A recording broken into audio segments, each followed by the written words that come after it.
everyone.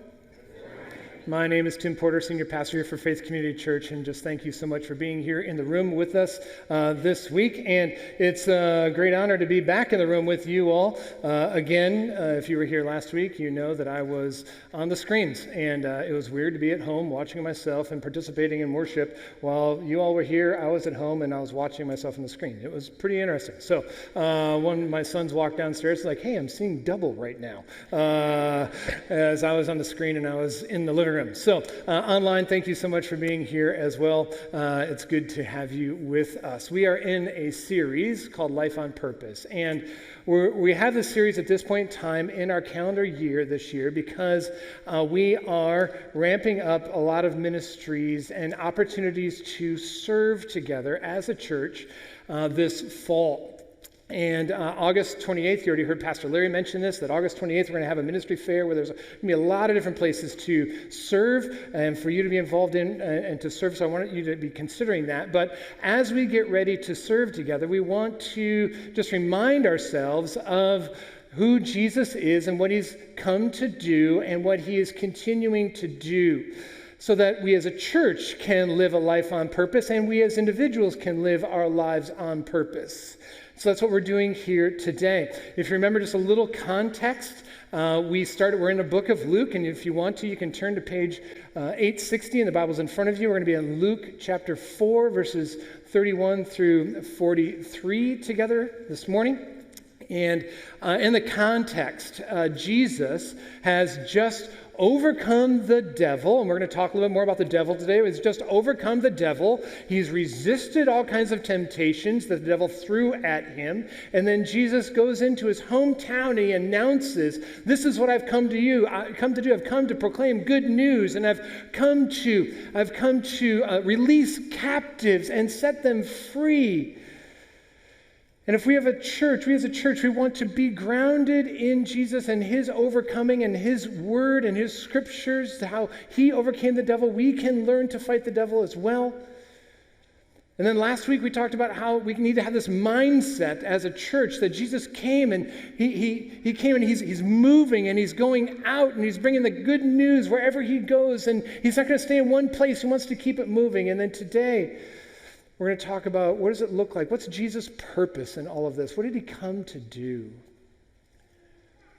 And if we as a church are called into Jesus, into relationship with him, we've experienced his power, a relationship with him, he calls us as well into his purpose.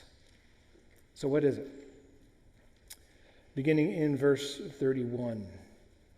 And this is Jesus, he went down to Capernaum, a city of Galilee, and he was teaching them on the Sabbath, and they were astonished at his teaching, for his word, his teaching, that is, possessed authority.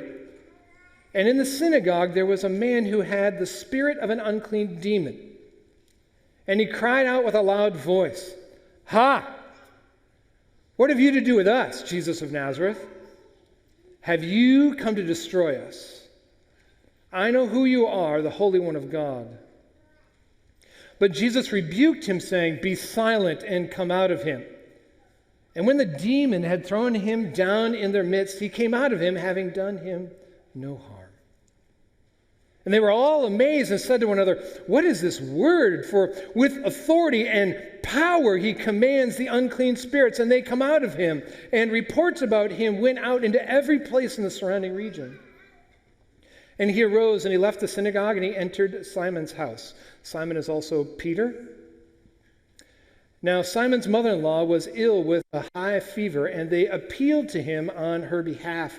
And he stood over her and he rebuked the fever, and it left her. And immediately she rose and began to serve with them.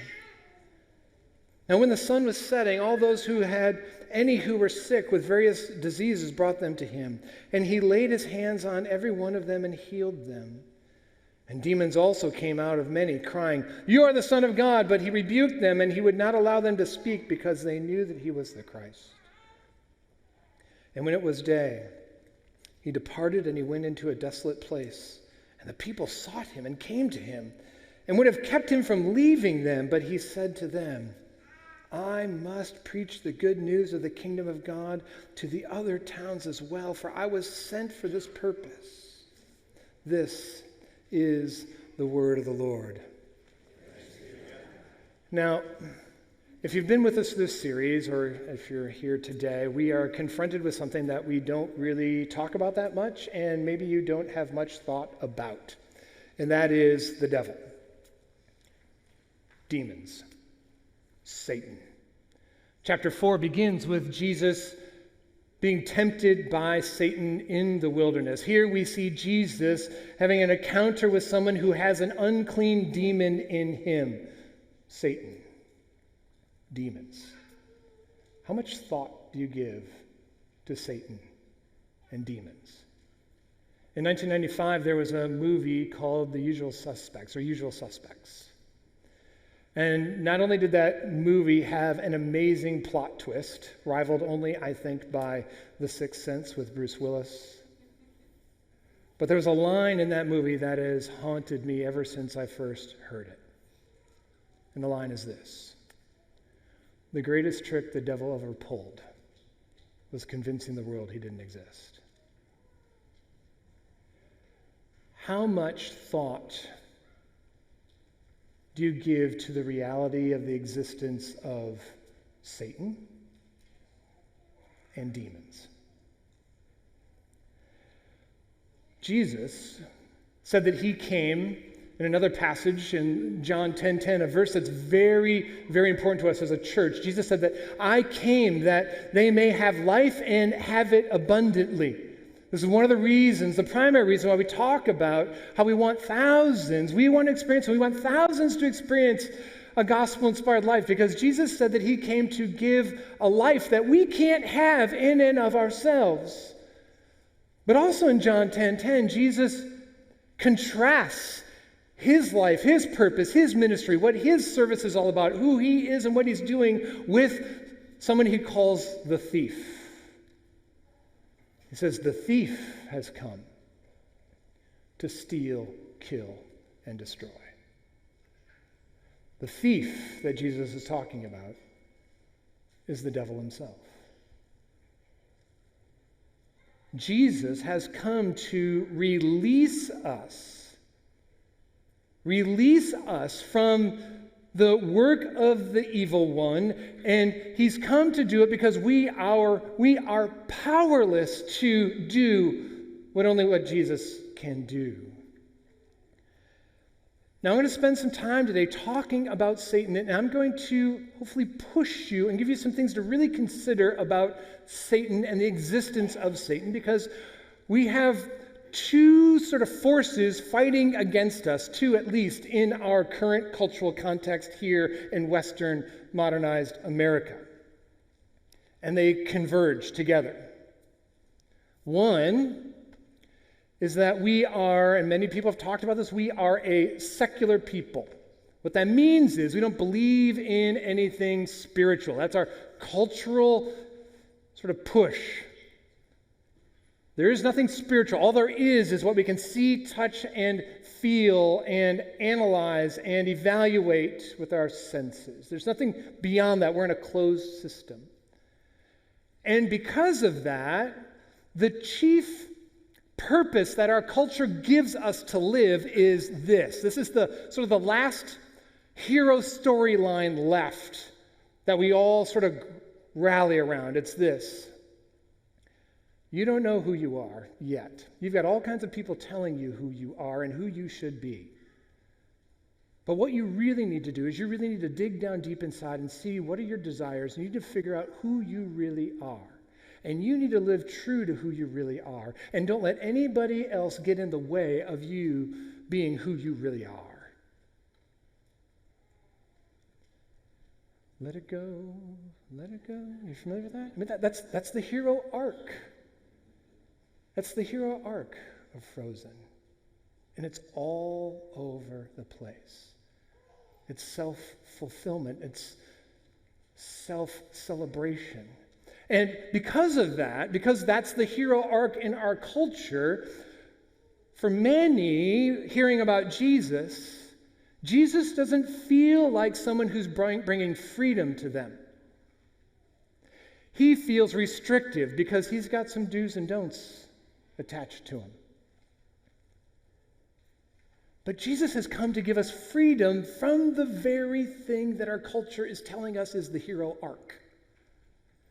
Because the hero arc that our culture celebrates is birth in hell itself. It's actually enslavement. Evidence. I got this from the Church of Satan website. Not that they're experts, I'm serious, they're not experts. But just listen to how they describe what Satanists do. We Satanists, and let me know if it sounds familiar. We Satanists value ourselves primarily.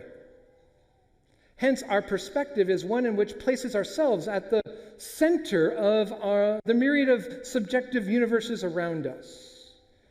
And we feel free to cultivate our own personas and our own identities, taking from what inspires us as well as applying some inventiveness to ourselves towards our ongoing self-celebration. We create who we are. Does that sound familiar at all? We create who we are. That's what Satanists say. See, the trick of the devil is not to get you to worship him by making much of him. The trick of the devil is to get you to worship him by making much of you and me and celebrating us. We are our own creators of our own identities. It's slavery. Now again, the Church of Satan are not experts on who Satan is. The Bible lets us know what's going on. And so this is true, what they say about themselves, because this is exactly how Jesus was tempted. If you're really the Son of God, Jesus, Satan said to him, then do this. Live by your desires. You're hungry right now. You've been fasting for 40 days. You haven't had a thing at all. Use your power to satisfy your desires. Make this rock bread. A temptation only powerful to Jesus. And he says no. Test God. Throw yourself down from this temple. Self-fulfillment. We ignore the work of the evil one in our culture, and we live and breathe in his work, and we don't see it. And then Jesus comes along. Thankfully. And Jesus does something like this, as we read about in verses 33 and 34. In the synagogue, there was a man who had a spirit of an unclean demon. And he cried out with a loud voice, "Ha! What have you to do with us, Jesus of Nazareth? Have you come to destroy us? I know who you are. You're the Holy One of God." Demons are real. The devil is real. We tend to not think about him that much, though, unless we're being tempted to chocolate cake. And it's hard for us because we we don't really demonize the devil anymore. We sort of make him cute in our culture. If you believe in anything at all, it's like just the temptation, or it's like one of the angels, angels and demon forcing you to do some kind of decision, make a choice. But he's an enemy. He's an enemy of our souls. And he wants you and your relationships destroyed. He's motivated by hate and spite. He hates you. And he'll do everything in his power to try to destroy your life. And Jesus has come to set us free from him. And we see an example of that here in this passage. Now, it can be hard to think about Satan because I don't see him around at all. So what's he like? And it's hard to see that. And, I just want to give you a few things. If you're struggling or trying to put together, you can say, okay, Jesus, I can see that. He's got some good teaching. He's got some power. Okay, I'm tracking along with that. But man, this whole demon thing, man, that's just fiction. I just don't get that.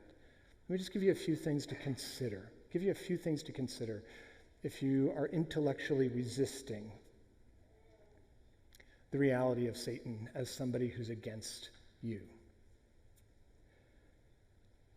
First, in our world or in our cultural context, and this happens throughout human history, it's part of our heart as well, that when something evil happens, one of our responses as human beings is to question whether or not there is a good, all-powerful God in existence.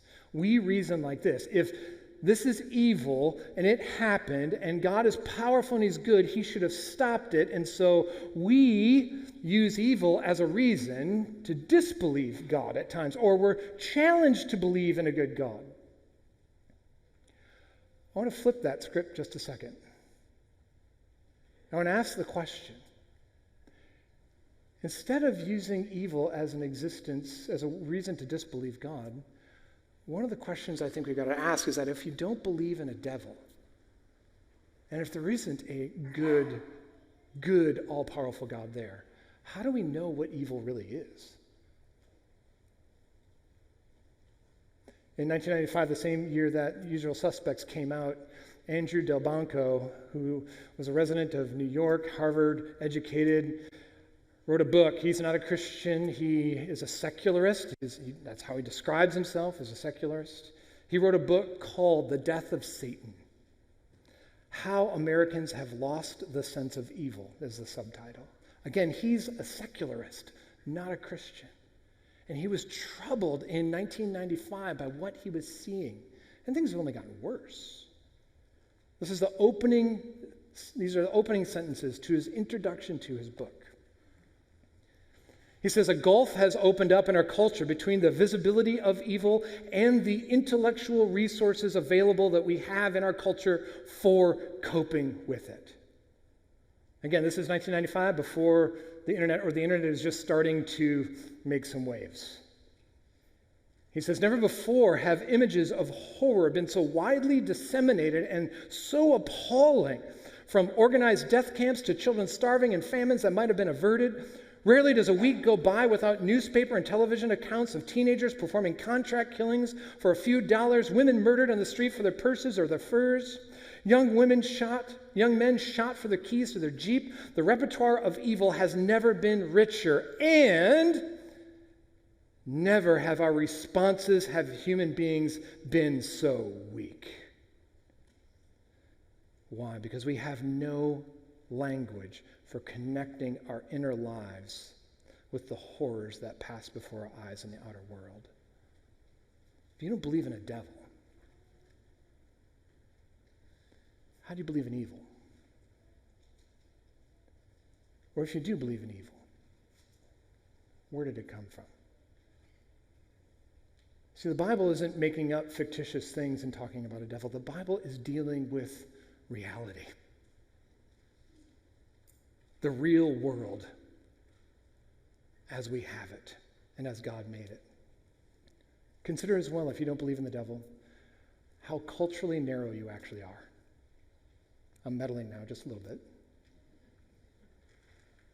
It's primarily Western secularists in world history, white Western secularists, that have a really hard time believing in the devil. Other cultures around the world have no problem believing in spirits and demons and the devil. I met a guy a couple years ago named JJ. He's a missionary in Togo, West Africa. We were down at Milwaukee Burger a few years ago, right after they opened up. He's telling me stories about what he's experiencing and how people are being released from bondage to Satan and devils and demons, because Togo, if you didn't know, is the birthplace of voodooism.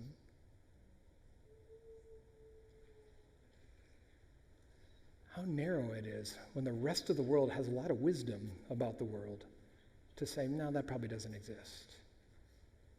Something else to consider. If you don't believe in the devil, you're not going to be prepared for the life that you're up against and living. Because there are powers and there are forces much more powerful and stronger than you that are against you in your life and don't want you to live. They want you to be destructive in your life. This last Friday, just 2 days ago, my wife and I dropped off our middle son at college for his freshman year. And at times like that, those kinds of massive transitions, sorry, Deej, I forgot to tell you I was going to talk about this. Thought of it this morning while you were waking up, sorry. Those major transitions in life, right? You have these flashbacks. Those of you who have gone through this, you know, you have these flashbacks. And I was telling Ian, like, I remember when we brought you home and our whole lives changed and now you're leaving and our whole lives are changing again in just a few years. And I remember with each one of our sons repeatedly at times, especially after they were caught lying, talking to them and saying, you don't want to participate with the kingdom of darkness. When you lie, you are teaming up with the king of lies himself. And you don't belong to him. You belong to Jesus. And Jesus is truth. Live for him. Don't participate in darkness.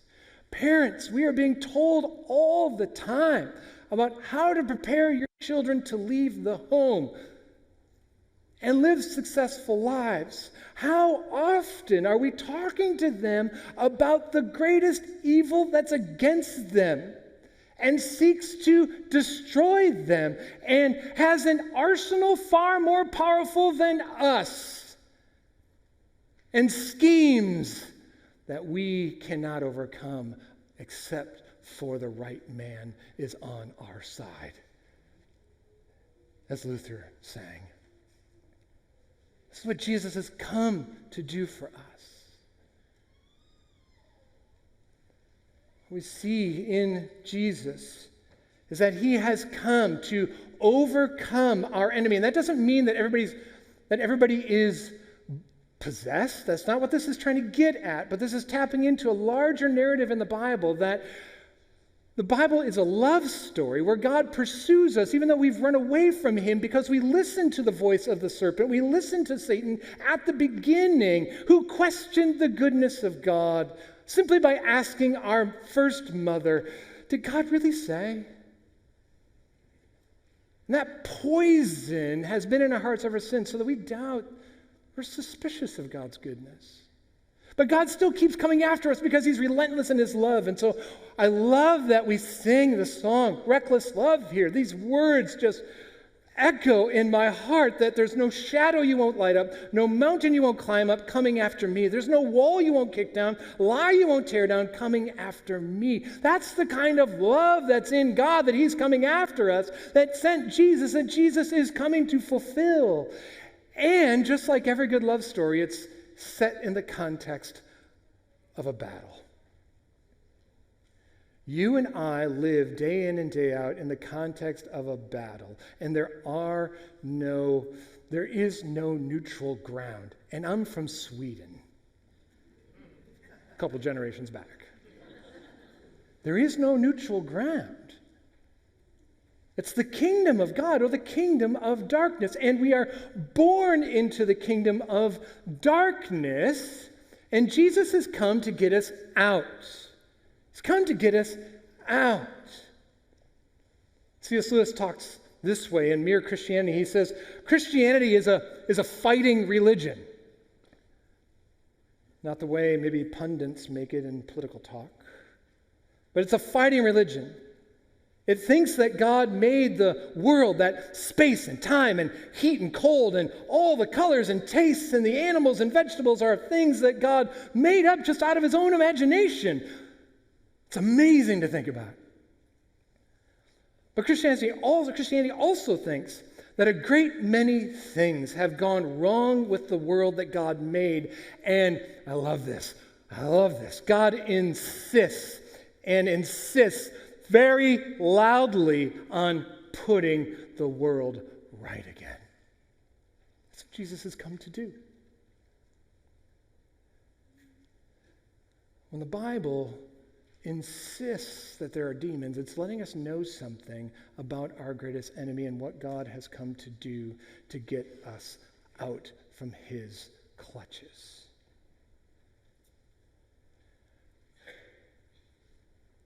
You know, some people maybe think that the Bible is full of demons and Satan talk and stuff like that. It's actually really not. The most occurrences of talking about the devil or demons is actually in the Gospels with the ministry of Jesus. Why? Because the kingdom of God is invading the kingdom of the enemy. And if you're a king and you see somebody coming in who's far more powerful than you, and you see where the battle lines are and you see where the weaknesses are, you're going to put all your resources and all your martial, all your strength to go to where the weakest point is. And that's what we see in the Gospels. Satan is marshaling his minions and he's trying to get them toward Jesus because that's his weakest spot and Jesus is more powerful. It's amazing about Jesus. Now again, this doesn't mean that everybody's born possessed. That's not what I'm saying. The Bible doesn't teach that.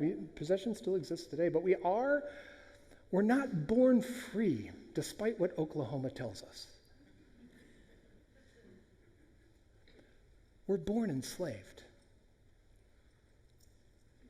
And Jesus has come to set us free. Apostle Paul talks this way in Ephesians 2. You were dead in your trespasses and sins, in which you once walked. You were following the course of this world, following the prince of the power of the air. That's his way of talking about Satan in this context.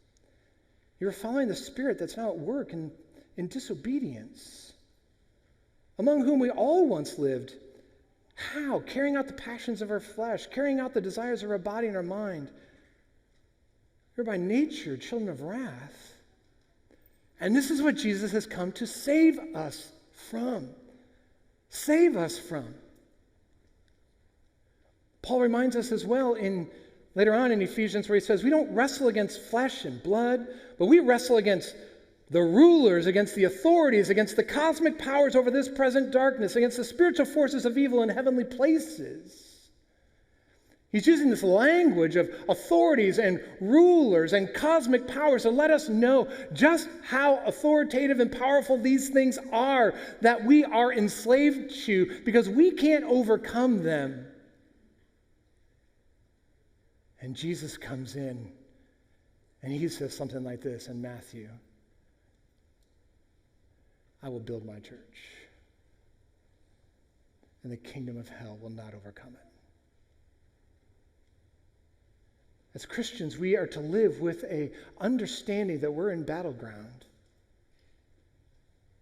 And when the Bible talks about how we struggle not against flesh, but against spiritual powers and all these other things, it's not saying that we don't still struggle against flesh and blood. It's when we are in a conflict, when we are in struggle against evil, we're struggling against something that's far more powerful than we are, and we don't have the resources to overcome it, but Jesus does. Racism is a horrific evil that's birthed in the pit of hell. God made every human being in his image, and we look at some human beings and say, you're less than me. Can I hear Satan in that? The Bible gets really realistic and says that when you and I are angry, we're going to get angry, and there's some things that we need to get angry about if we love one another, but when we are angry, we've got to deal with our anger in a good way, in a gospel kind of way. Why? Because Paul says, in that moment when you are angry, that's an opportunity for the devil. How much relational despair and relational destruction have we brought into our lives because we act out of anger?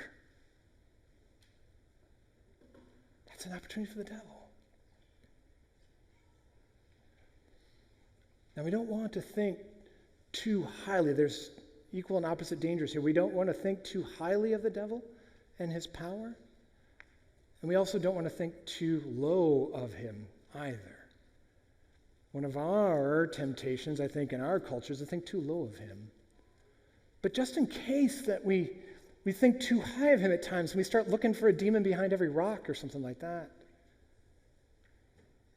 Whether we start to cower in fear as cultural changes are taking place. We need to remember what Jesus did to release this man who is in captivity from his captivity. Verse 35. Jesus rebuked him. He rebuked the demon, saying, "Be silent and come out of him." And when the demon had thrown him down in their midst, he came out of him, having done no harm. Jesus restored this man to full health. And how did he do it? This is what amazed the original context. It was how Jesus did it. It wasn't that there was a demon there. It was how Jesus dealt with the demon, because there were ways in the first century to try to deal with demon possession. You have to do certain incantations. You try to get power over the demon. You try to do all these types of kinds of things. Jesus doesn't do any of that. Jesus doesn't even pray. Jesus doesn't even call on God, which is what Jewish men and women would do, or rabbis would do when a demon was there and trying to exorcise that demon out. Jesus just simply says, "Shut up. Come out of him." Rebukes him. So the Bible doesn't have this view of Jesus' power and demon power like what we get in The Exorcist. Terrible movie. But where there's this battle going on. No. Jesus just walks in and just says, "Stop. Be quiet. Get out of him." And Jesus is doing this intentionally to show us his power. Martin Luther captured this well in The Mighty Fortress. "The Prince of Darkness grim, we tremble not for him." He's our foe. We can't beat him on our own, but Jesus beats him for us.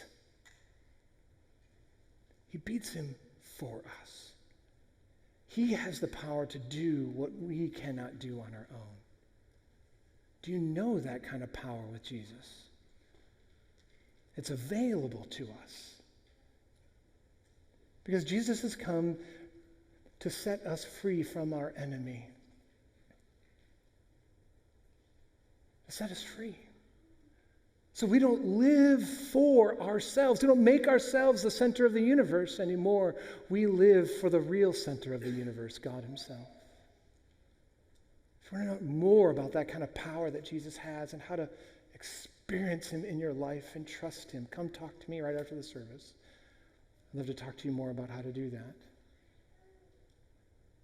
But there's one other way in which Jesus is setting people free in this passage. There's a link here in this passage between the demon encounter and the healing encounter, and it's how Jesus deals with both the sickness of Peter's mother-in-law and also the demon. How does he deal with it?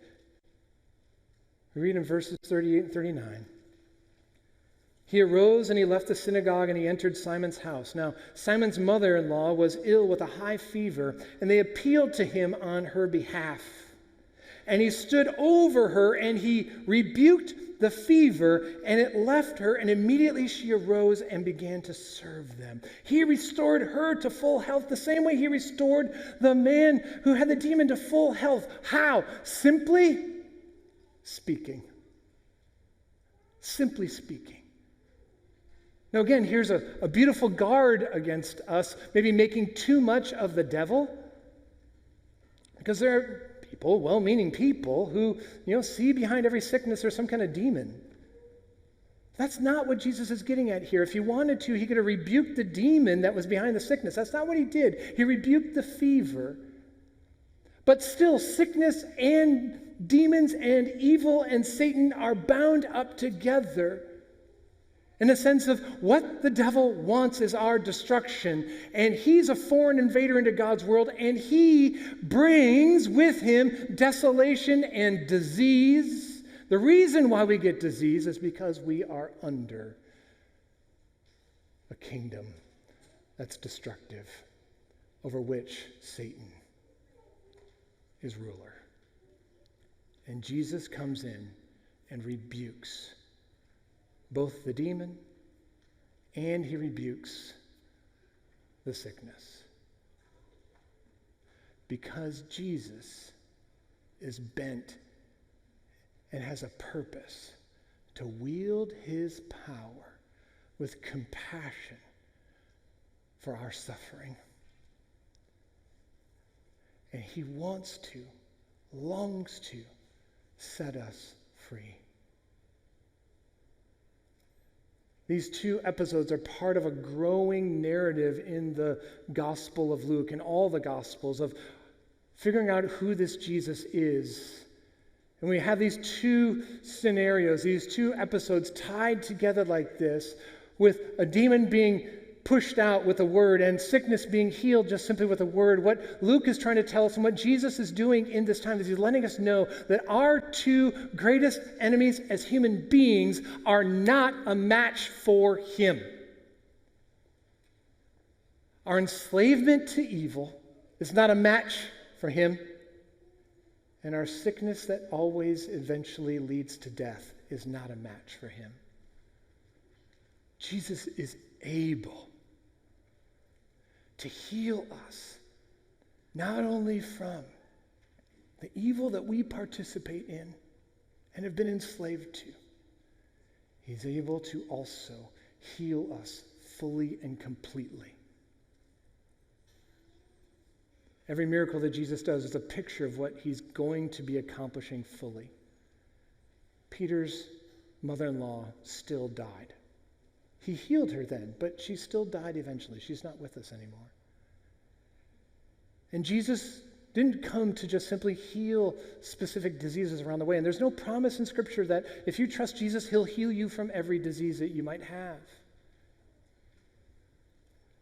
But the promise is, eventually you will die. But in trusting in Jesus, he's come to give us life and life abundantly. And that means when he returns one day, he will cause us to burst forth from the grave just like he did. That's what he's coming for. Now, Jesus was, the people tried to keep Jesus with them. And Jesus makes this statement about his purpose in life and what he's doing. He says this, I must preach the good news of the kingdom of God to other towns as well, for I was sent for this purpose. The kingdom of God is one where we have released from the evil one, where we have the promise of resurrection, life to come, and it's already starting to work its way out in us right now. But when we participate with Jesus, we come to trust in Jesus, we not only come to participate in the benefits of the kingdom, but also the purpose of Jesus, where we are bringing the gospel, the good news, in other towns as well. And this is one of the themes of this. One of the themes of this series is that we can't become insider-focused as a church. We must be like Jesus in his purpose and start looking out and seeing how many people still need to see and hear the good news that don't know anything about Jesus' power to overcome their greatest problems in life. That's what he's called us to do and to participate in. One of the things that's amazing about this passage as well, I think, is that right away, as soon as Peter's mother-in-law gets healed from her sickness, what does she start to do? She starts to serve. She starts to serve. And that actually happens a lot in the Gospels. People who experience deliverance, release, healing in relationship with Jesus, they start serving others right away. Because that's the purpose of Jesus, to help more and more and more and more people hear the good news. Like I mentioned, and you've already heard it now a couple times, but August 28th, we've got an opportunity for a ministry fair. We've got all kinds of opportunities for you to serve. And you don't have a place where you're serving yet? Please consider where you can serve to help more and more people experience and hear about the goodness of Jesus as you have been set free, to help others experience Jesus setting them free. And you need to know that as we go in the purpose of Jesus together, his mission was one of power, but it was also of compassion. And we're going to be up against the forces of darkness as we do that. And at the same time, Jesus has already overcome them, so we must not be afraid. We must be humbly courageous in introducing more and more and more people to Jesus. There's many different places to serve. You're going to hear a lot about them. But one of the ways in which we're highlighting this year to serve is with our Next Generation ministry. There's a thing called the 414 window.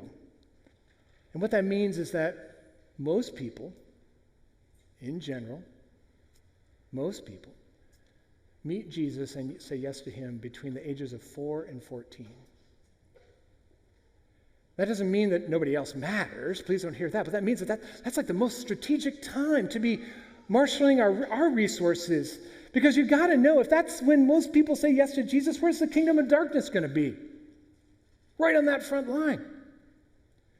One of the many reasons why we were overjoyed to have Dan Clancy come join us as our Next Generation executive leader is because of a statement that he made in one of the interviews. He's been doing youth ministry and children's ministry for a really long time. And we asked him, hey, are you sure there's not something else that you'd want to do? Why do you want to continue to do youth ministry and children's ministry? He said, I want to be in the front lines. I want to be on the front lines. That's where people are saying yes to Jesus. And that's where I want to be. So we really want to encourage you to join up with our Next Generation ministry. But also recognize that there's a lot of different places that God might call you to be, and all of them are good.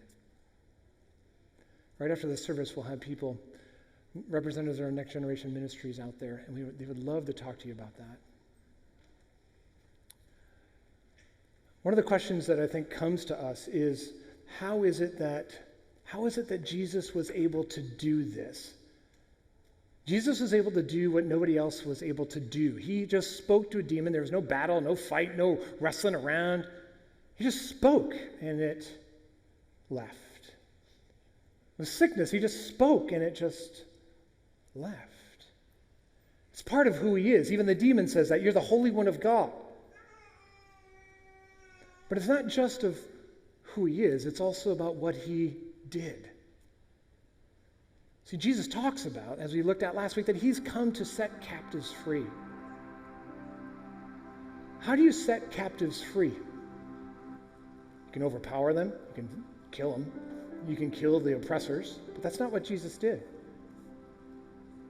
Jesus comes in to set captives free by paying a debt that you and I owe.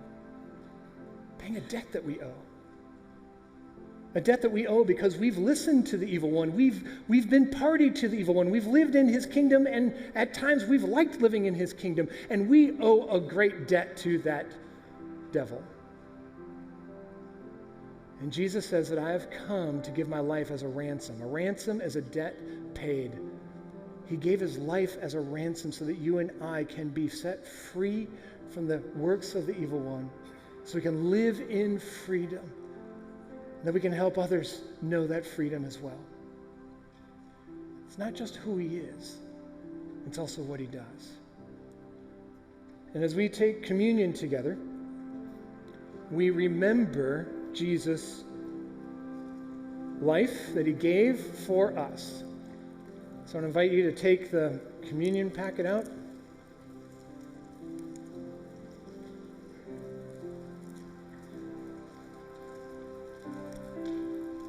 At home, make sure that you've got bread and wine or grape juice available.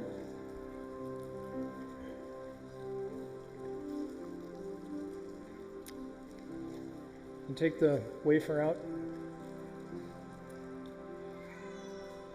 On the night that Jesus was betrayed, he took bread as part of the meal, and he thanked God for the bread. Then he handed that out to all of his disciples, and as they held it in their hands, as you hold this in your hand, Jesus said to them, and Jesus says to us, "This is my body given for you. Take and eat and remember me."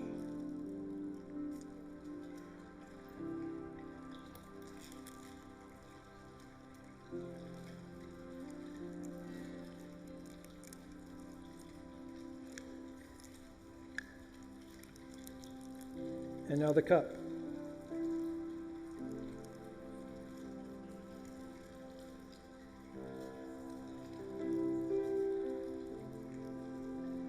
With the cup of wine, Jesus told his disciples, this represents my blood, the blood of a new covenant, where I lay down my life and I die as a ransom for the sins of many.